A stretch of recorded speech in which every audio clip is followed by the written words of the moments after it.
Neurons की अगर classification को डिस्कस करें तो न्यूरॉन्स को डिफरेंट टाइप्स के अंदर डिवाइड किया गया on the basis of structure, on the basis of function and on the basis of myelin sheath. Structure classification में 4 टाइप्स के न्यूरॉन्स आ जाते हैं। एक है unipolar, bipolar, pseudo unipolar and multipolar. Functional classification में न्यूरॉन्स को 3 ग्रुप्स के अंदर डिवाइड किया गया है। एक है हमारे पास सेंसरी और इफरेंट न्यूरॉन्स, सेकंड ग्रुप है मोटर न्यूरॉन्स जिन्हें इफरेंट न्यूरॉन्स भी कहा जाता है, थर्ड ग्रुप है इंटर न्यूरॉन्स। और माइलिन शीथ की बेस पर न्यूरॉन्स को 2 ग्रुप्स में डिवाइड किया गया है। एक है माइलिनेटेड न्यूरॉन्स और दूसरे हैं अनमाइलिनेटेड न्यूरॉन्स। अब इन सबको डिटेल में डिस्कस करते हैं। स्ट्रक्चर क्लासिफिकेशन, इसके अंदर जो न्यूरॉन्स को डिफ्रेंशिएट किया जाता है वो किया जाता है on the basis of cell process और एक्सटेंशन। सेल प्रोसेसिंग एक्सटेंशन यानी कि डेंड्राइट्स और एक्सॉन की बेस पर किया जाता है कि कितने टाइप के एक्सॉन और कितने टाइप के डेंड्राइट्स प्रेजेंट है।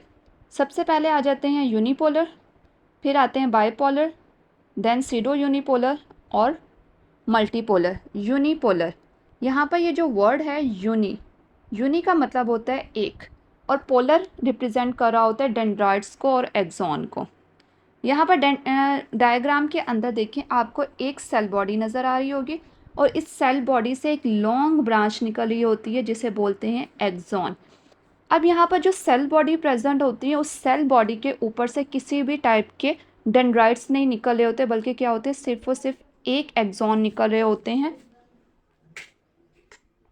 और इसी वजह से इसे कहा जाता है यूनिपोलर, यानी कि सिर्फ और सिर्फ एक एक्सटेंशन प्रेजेंट है और वो कौन सी है, एक्सॉन की प्रेजेंट है। One axon and one dendrite, सिर्फ क्या है, एक एक्सॉन प्रेजेंट है और कोई भी डेंड्राइट्स नहीं प्रेजेंट होते। यूनिपोलर जो होते हैं वो हमें एम्ब्रियोनिक स्टेज के अंदर देखने को मिलते हैं, जब एम्ब्रियो के अंदर नर्वस सिस्टम के अंदर न्यूरॉन्स बन रहे होते हैं तो सबसे पहले हमें इसी तरह के यूनिपोलर ही देखने को न्यूरॉन्स मिलते हैं। फिर आ जाता है बाइपोलर। बाय का मतलब होता है दो। यहाँ पर डायग्राम में देखिए, एक सेल बॉडी है जो कि दरमियान में प्रेजेंट है। इस तरह से सेल बॉडी दरमियान में प्रेजेंट है। इसके एक तरफ एक्सॉन निकल रहा है, इस सेल बॉडी से सिर्फ और सिर्फ क्या है, एक्सॉन निकल रहा है, लेकिन निकल ऑपोजिट साइड से रहा है। और उस एक्सॉन के ऊपर एक साइड पर क्या प्रेजेंट है, डेंड्राइट्स प्रेजेंट है और दूसरी तरफ साइनेप्टिक नॉब प्रेजेंट है। इसी वजह से इसे बाइपोलर कहा जाता है, यानी कि इसके अंदर दोनों की दोनों एक्सटेंशन प्रेजेंट है। इसके अंदर डेंड्राइट्स भी प्रेजेंट है और इसके अंदर क्या प्रेजेंट है, इसके अंदर एक्सॉन और डेंड्राइट्स दोनों ही प्रेजेंट है। इसकी इसी वजह से इसे बाइपोलर कहा जाता है, यानी कि दोनों टाइप की एक्सटेंशन प्रेजेंट है। एक एक्सॉन होता है और एक ही डेंड्राइट होता है। और ये हमें कहाँ पर बॉडी के अंदर बाइपोलर न्यूरॉन्स देखने को मिलते हैं, ये हमारे प्रेजेंट होते हैं रेटिना ऑफ द आई में, उसके अलावा प्रेजेंट होते हैं इनर ईयर में, उसके अलावा प्रेजेंट होते हैं ऑलिफैक्टरी एरिया यानी कि नोजल चैम्बर के अंदर प्रेजेंट होते हैं। फिर आ जाता है सीडो यूनिपोलर। यहाँ पर ये जो वर्ड है सीडो यूनिपोलर, यूनिपोलर आपको समझ आ गई होगी, लेकिन सीडो का मतलब होता है फॉल्स, यानी कि झूठा। ये वो यूनिपोलर होते हैं जो ट्रू यूनिपोलर नहीं होते, बल्कि क्या होते हैं, झूठ मूठ के यूनिपोलर होते हैं या यूनिपोलर जैसे होते हैं। किस तरह से होते हैं, देखें ये डायग्राम देखें। अगर आप सिर्फ यहाँ पर सिर्फ इतना एरिया देखें, इससे पहले वाला जो चीज़ है वो रिप्रेजेंट कर रही होती है किसको, यूनिपोलर को, जिसमें से एक सेल बॉडी है और उस सेल बॉडी से सिर्फ एक एक्सॉन निकला है। लेकिन वो जो एक्सॉन है वो आगे से जाके क्या हो रहा है, दो डिफरेंट साइड के ऊपर ऑपोजिट साइड में वो क्या हो रहा है, जाके डिफ्रेंशिएट हो रहा है। और जिसके एक साइड पर क्या प्रेजेंट है, एक साइड पर प्रेजेंट है डेंड्राइट्स और दूसरी साइड पर प्रेजेंट है एक्सॉन।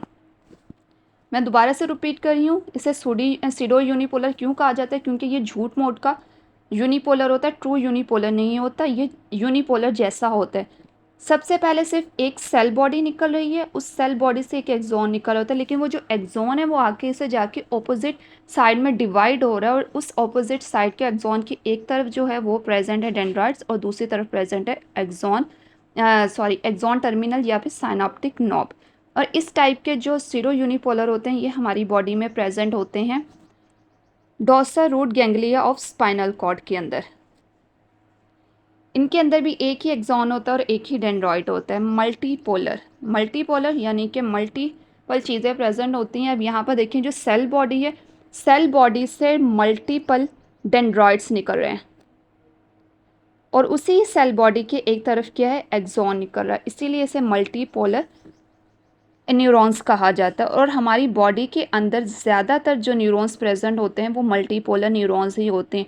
इसमें एक एक्सॉन होता है और मल्टीपल डेंड्रॉइड्स होते हैं। याद रखिएगा, जितनी भी हम लोग डिफरेंट टाइप के न्यूरॉन्स को पढ़ रहे होते हैं, चाहे वो यूनिपोलर हो, बाईपोलर हो, सीडो यूनिपोलर हो, मल्टीपोलर हो, या आगे हम लोग डिफरेंट और टाइप के न्यूरॉन्स को देखेंगे, तो उन सब में एक चीज़ कॉमन होती है, और वो होती है एक्सॉन सिंगल होता है। उन सभी न्यूरॉन्स के अंदर, सभी टाइप के न्यूरॉन्स के अंदर सिंगल एक्सॉन प्रेजेंट होता है, जबकि जो डेंड्रॉइड्स होते हैं वो मल्टीपल होते हैं। कभी भी एक्सॉन मल्टीपल नहीं होता, इस बात को हमेशा याद रखिएगा। एक्सॉन सिंगल ही प्रेजेंट होगा, लेकिन मल्टीपल डेंड्रॉइड्स प्रेजेंट होंगे।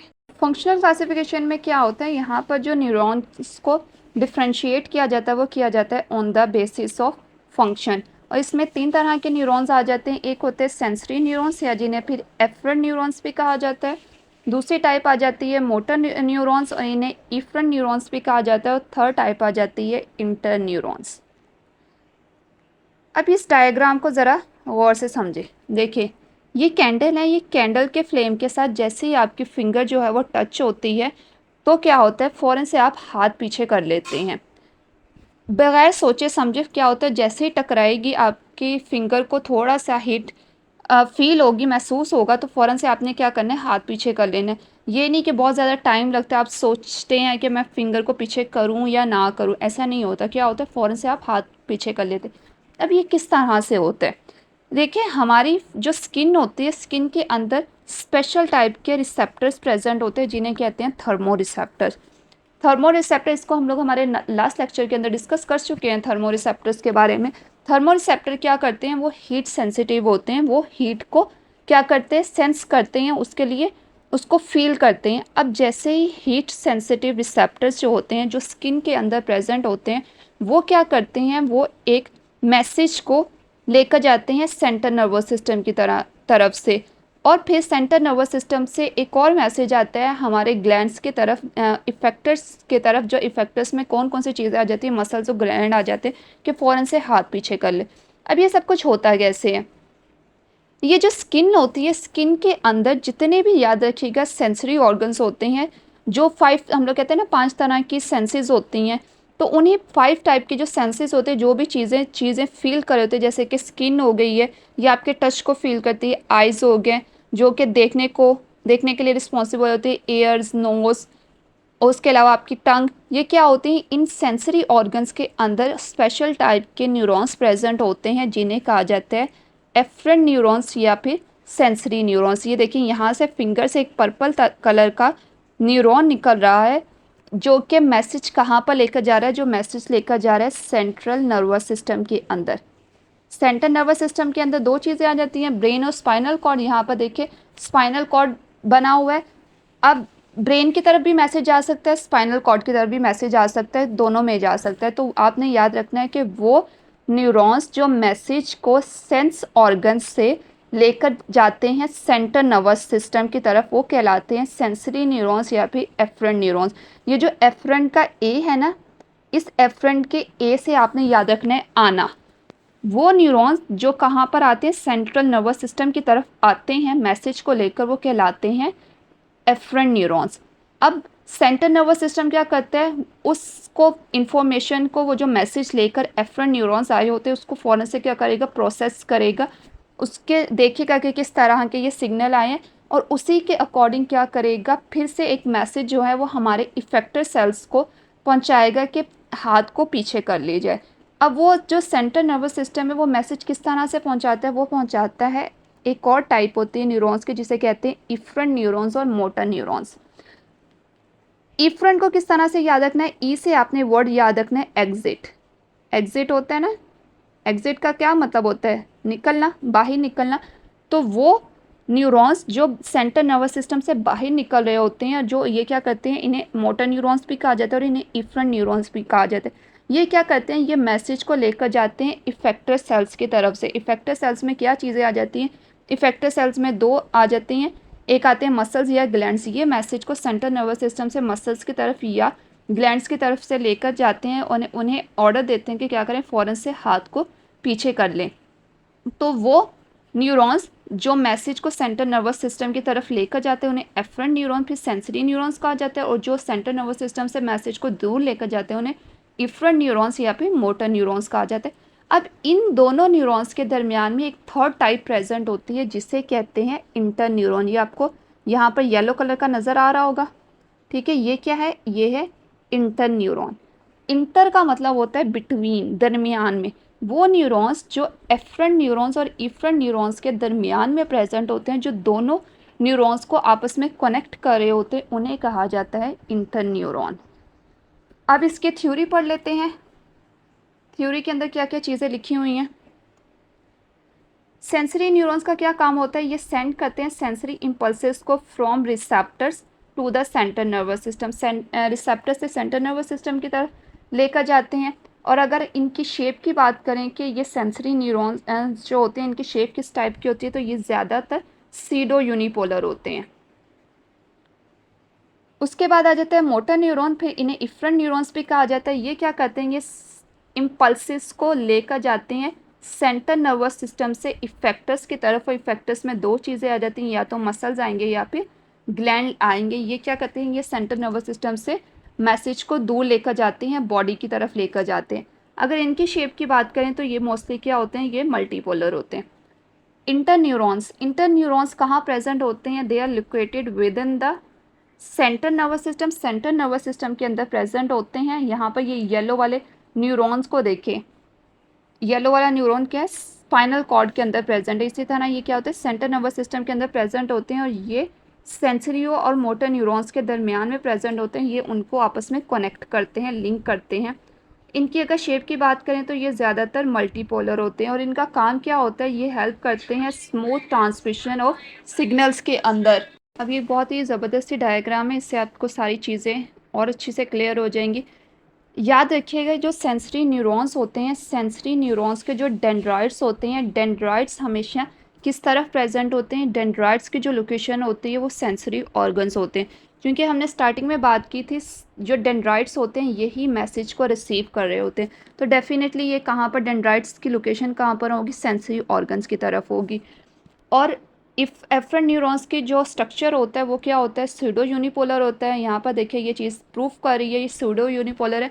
सेल बॉडी है, सेल बॉडी के एक तरफ से क्या हो रहा है, एक तरफ से वो निकल रहे हैं, एक साइड पर डेंड्राइट्स प्रेजेंट है और एक साइड पर क्या है, एक्सॉन, और एक्सॉन के साइनाप्टिक नोब यानी कि टर्मिनस प्रेजेंट है। तो ये प्रूफ कर रहा है ये क्या है, सूडो यूनिपोलर है, ट्रू यूनिपोलर नहीं है। इसी तरह जो इफरेंट न्यूरॉन्स होते हैं, इफरेंट न्यूरॉन्स के याद रखिएगा जो साइनेप्टिक टर्मिनल वाली साइड्स होती है वो इफेक्टर्स के साथ कनेक्टेड होती है। इफेक्टर में दो चीज़ें आ जाती हैं, मसल्स और ग्लैंड्स आ जाते हैं। तो ये क्या होगा, इनकी जो न्यूरॉन्स के जो साइनेप्टिक नोब होंगे वो इफेक्टर के साथ कनेक्टेड होंगे। अब जो इंटर न्यूरॉन्स होते हैं इन्हें एसोसिएटिव न्यूरॉन्स भी कहा जाता है। इन्हें एसोसिएटिव न्यूरॉन्स इस वजह से कहा जाता है, ये क्या कहते हैं, एसोसिएशन का काम कर रहे होते हैं। ये इनकी जो सेल बॉडी होती है वो हमेशा किसके साथ कनेक्टेड होती है, वो जो सेंसरी न्यूरॉन्स होती हैं उनके साइनेप्टिक टर्मिनल के साथ कनेक्टेड होती है। और इनके इंटर न्यूरॉन्स की जो साइनेप्टिक नोब होते हैं वो किसके साथ, वो मोटर न्यूरॉन्स के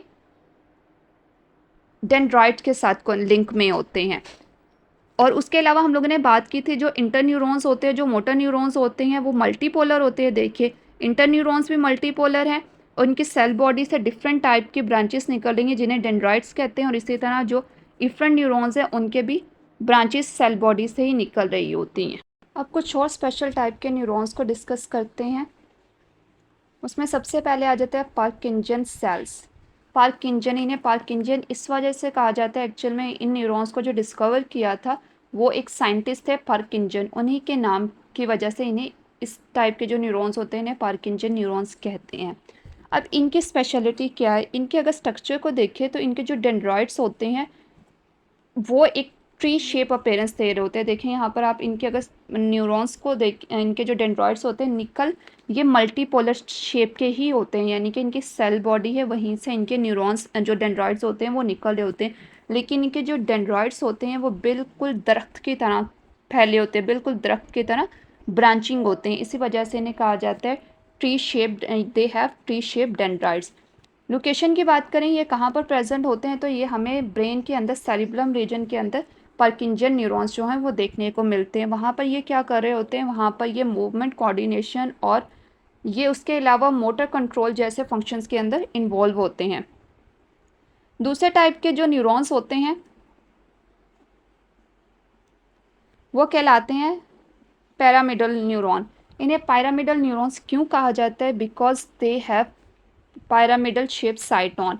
इनका जो साइटोन की शेप होती है वो ट्रायंगल और पैरामिडल जैसी होती है, इसी वजह से इन्हें कहा जाता है पैरामिडल न्यूरॉन। अगर इनकी लोकेशन की बात करें तो ये हमें सेरिब्रल कॉर्टेक्स के अंदर देखने को मिलते हैं और वहाँ पर क्या करते हैं, ये मूवमेंट कंट्रोल और कॉग्निशन यानी कि थिंकिंग जैसे फंक्शंस को कंट्रोल कर रहे होते हैं, वहाँ पर उन फंक्शंस की प्रोसेसिंग के अंदर ये इन्वॉल्व होते हैं। माइलिन शीट की बेस पर न्यूरॉन्स को दो ग्रुप्स के अंदर डिवाइड किया गया है, एक है माइलिनेटेड न्यूरॉन, दूसरा है अनमाइलिनेटेड न्यूरॉन। माइलिनेटेड न्यूरॉन जिसके ऊपर माइलिन शीट प्रेजेंट होती है, अनमाइलिनेटेड न्यूरॉन जिस न्यूरॉन के एक्सॉन के ऊपर माइलिन शीट एब्सेंट होती है। अब इन दोनों के अंदर डिफरेंस क्या होता है, देखिए जो माइलिनेटेड न्यूरॉन्स होते हैं वहाँ पर माइलिन की शीट प्रेजेंट होती है और माइलिन शीट का काम क्या होता है, इंसुलेशन प्रोवाइड करना। अब जो दो माइलिन शीट के दरमियान का गैप होता है उसको बोला जाता है नोड ऑफ रैनवियर। अब नोड ऑफ रैनवियर में क्या होता है, जहाँ जहाँ पर नोड ऑफ रैनवियर होगा वहाँ वहाँ से जो इम्पल्स हैं यानी कि जो सिग्नल ट्रांसमिशन होंगे वो वहाँ से जंप करेंगे और इस तरह से जंप करते करते क्या होंगे, मूव करेंगे, जिससे जो सिग्नल ट्रांसमिशन की स्पीड होती है वो फास्ट हो जाती है। जबकि अनमाइलिनेटेड न्यूरॉन्स के अंदर माइलिन शीट प्रेजेंट नहीं होती है, तो वो पूरे के पूरा जो सिग्नल होता है उसको पूरा सफ़र तय करना पड़ता है, स्लो स्लो ये इस तरह से स्लो मूवमेंट होती है। यही फ़र्क होता है माइलिनेटेड न्यूरॉन्स और अनमाइलिनेटेड न्यूरॉन्स के अंदर। अब देखते हैं कि ये माइलिन शीट किस तरह से सेंट्रल नर्वस सिस्टम और पेरिफेरल नर्वस सिस्टम के अंदर रोल प्ले कर रही होती हैं। सेंट्रल नर्वस सिस्टम के अंदर जो न्यूरॉन्स होते हैं वो ज़्यादातर माइलिनेटेड न्यूरॉन्स होते हैं। मैं यहाँ पर वर्ड यूज़ कर रही हूँ मोस्टली न्यूरॉन्स आर माइलिनेटेड। इसका मतलब ये है कि ज़्यादातर जो सेंट्रल नर्वस सिस्टम के अंदर न्यूरॉन्स प्रेजेंट होंगे वो माइलिनेटेड होंगे। इसका हरगिज़ मतलब ये नहीं है कि यहाँ पर अनमाइलिनेटेड न्यूरॉन्स नहीं प्रेजेंट होंगे लेकिन जो उनकी अमाउंट होगी वो कम होगी। जबकि पेरिफेरल नर्वस सिस्टम की अंदर बात करें तो यहाँ पर 50-50% चांसेस होते हैं, यानी कि 50% माइलिनेटेड न्यूरॉन्स प्रेजेंट होते हैं और 50% ही नॉन माइलिनेटेड न्यूरॉन्स प्रेजेंट होते हैं। अब जो सेंट्रल नर्वस सिस्टम के अंदर माइलिनेटेड न्यूरॉन्स होते हैं वहाँ पर जो माइलिन शीट की फॉर्मेशन होती है वो कॉन्टीन्यूस मैनर में होती है, यानी कि कॉन्टीन्यू का मतलब होता है एक बहुत बड़ी अमाउंट में, मतलब एक लॉन्ग इंटरवल के ऊपर माइलिन शीट ने एक्सोन को कवर किया होता है, वो दरमियान से ब्रेक नहीं हुई होती जिस तरह ये देखे। और यहाँ पर जो नोड ऑफ रैनवियर होते हैं वो बहुत कम होते हैं। दो नोड ऑफ रैनवियर के दरमियान में जो डिस्टेंस होता है, फासला होता है, वो बहुत ज़्यादा होता है, इसीलिए वर्ड यूज़ हो रहा है कॉन्टीन्यूस माइलिन शीट। जबकि पेरिफेरल नर्वस सिस्टम के अंदर जो माइलिनेटेड न्यूरॉन्स होते हैं वहाँ पर जो माइलिन शीट होती है वो डिसकॉन्टीन्यूस मैनर में होते हैं। यहाँ पर पेरिफेरल नर्वस सिस्टम के अंदर माइलिनेटेड न्यूरॉन्स के अंदर जो नोड ऑफ रैनवियर होते हैं वो बहुत ज़्यादा आपको देखने को मिलते हैं, क्योंकि माइलिन शीट जो होती है वो डिसकॉन्टीन्यूस मैनर में होती है, वो बार बार ब्रेक हो रही होती है। थोड़े से टाइम पर यानी कि थोड़ी सी जगह पर माइलिन शीट ने एक्सोन को कवर किया होगा, फिर आगे से ब्रेक हो जाएगी, फिर नोड ऑफ रैनवियर आ जाएगा, फिर माइलिन शीट प्रेजेंट होंगी, फिर node of Ranvier, myelin sheath, node of Ranvier. यहाँ पर node of Ranvier peripheral nervous system में बहुत ज़्यादा देखने को मिलते हैं, जबकि सेंट्रल नर्वस सिस्टम में इतनी ज़्यादा अमाउंट में नोड ऑफ रैनवियर नहीं मिलते। और पेरिफेरल नर्वस सिस्टम में दो नोड ऑफ रैनवियर के दरमियान में डिस्टेंस बहुत कम होता है, जबकि सेंट्रल नर्वस सिस्टम में दो नोड ऑफ रैनवियर के दरमियान में जो डिस्टेंस होता है वो बहुत ज़्यादा होता है। अनमाइलिनेटेड न्यूरॉन्स है, यहाँ पर क्या होगा, माइलिन शीट एब्सेंट होगी, यहाँ पर सिर्फ क्या होगा, एक एक्सॉन प्रेजेंट होकर यहाँ पर माइलिन शीट प्रेजेंट नहीं होगी। अब यहाँ पर एक पॉइंट याद रखिएगा जो अनमाइलिनेटेड न्यूरॉन्स होते हैं वहाँ पर अक्सर स्टूडेंट्स ये समझ रहे होते हैं कि अनमाइलिनेटेड न्यूरॉन्स के अंदर सेल्स के अंदर श्वान सेल्स या ओलिगोडेंड्रोसाइट्स एब्सेंट होंगे। ऐसा नहीं होता कि अनमाइलिनेटेड न्यूरॉन्स के अंदर श्वान सेल्स और ओलिगोडेंड्रोसाइट प्रेजेंट ना हो, प्रेजेंट होते हैं। जैसे अगर हम लोग सेंट्रल नर्वस सिस्टम के अनमाइलिनेटेड न्यूरॉन्स की बात करें तो वहाँ पर ओलिगोडेंड्रोसाइट प्रेजेंट होंगे, लेकिन वो क्या करते हैं, ओलिगोडेंड्रोसाइट वहाँ पर प्रेजेंट होते हैं लेकिन वो माइलिन शीथ की फॉर्मेशन नहीं करते। इसी तरह जो पेरिफेरल नर्वस सिस्टम के नॉन माइलिनेटेड न्यूरॉन्स होते हैं वहाँ पर भी उनके ऊपर भी श्वान सेल्स प्रेजेंट होते हैं, लेकिन श्वान सेल्स क्या कर रहे होते हैं, वहाँ पर माइलिन शीथ की फॉर्मेशन नहीं कर रहे होते। और उसके अलावा जो पेरिफेरल नर्वस सिस्टम है, पेरिफेरल नर्वस सिस्टम में एक आगे से पेरिफेरल नर्वस सिस्टम की डिवीजन होती है, एक उसका कंपोनेंट होता है जिसको बोला जाता है, यानी कि एक डिवीजन होती है जिसको ऑटोनॉमिक नर्वस सिस्टम कहते हैं। ऑटोनॉमिक नर्वस सिस्टम के अंदर जितने भी न्यूरॉन्स होते हैं वो नॉन माइलिनेटेड न्यूरॉन्स होते हैं।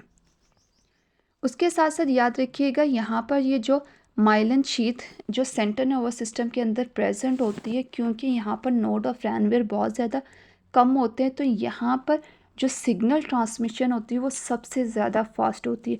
क्यों? क्योंकि जो सिग्नल होता है वो यहाँ से यहाँ पर इस तरह से ट्रांसफ़र कर रहा होता है।